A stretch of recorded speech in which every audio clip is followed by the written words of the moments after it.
Copper की दो प्रमुख अयस्कों के नाम लिखिए, वे बेसेमरीकरण को सचित्र वर्णन समझाइए एवं अभिक्रिया का रासायनिक समीकरण दीजिए। अथवा फेन फ्लोवन विधि पर संक्षिप्त टिप्पणी लिखिए, अथवा बेसेमरीकरण पर संक्षिप्त टिप्पणी लिखिए, अथवा तांबे के मुख्य अयस्क का नाम तथा सूत्र लिखिए, इसके सांद्रण की विधि का वर्णन कीजिए। तो इस प्रकार से ये प्रश्न 3-4 तरीके से घुमा फिरा के आपके एग्जाम में पूछा जाता है और आप कंफ्यूज हो जाते हैं और छोड़ के आ जाते हैं, यानी कि आता हुआ क्वेश्चन आप नहीं कर पाते हैं।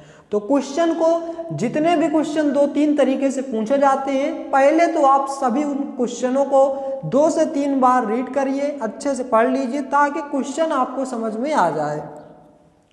तो आइए इसका उत्तर पढ़ लेते हैं।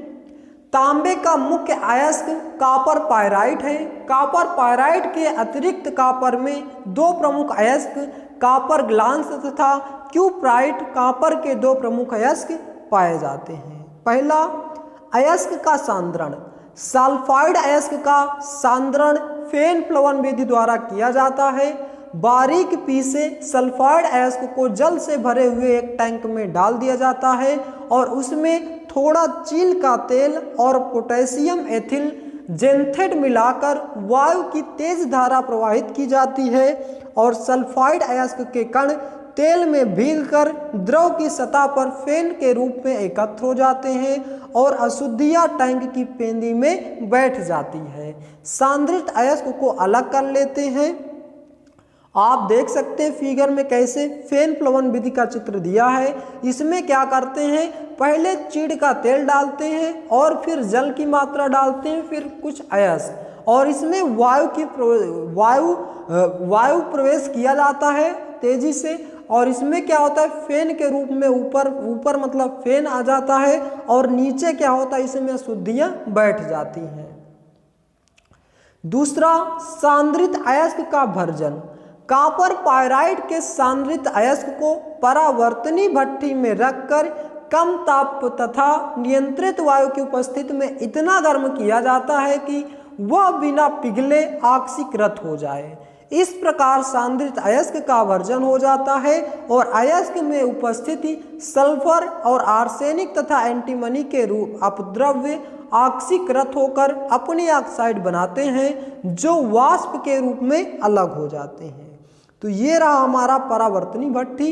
आप इस प्रकार से कभी कभी परावर्तनी भट्ठी का केवल चित्र बनाने का आ जाता है, तो ये भी आपके एग्जाम में पूछा जाता है।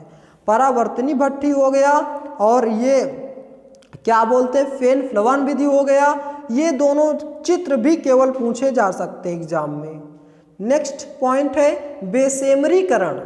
क्या होता है, प्रगलन से प्राप्त गलित मैट में थोड़ी क्वार्ट्ज मिलाकर एक बेसेमर परावर्तक में भर दिया जाता है और उसमें वायु का झोंका प्रवाहित किया जाता है।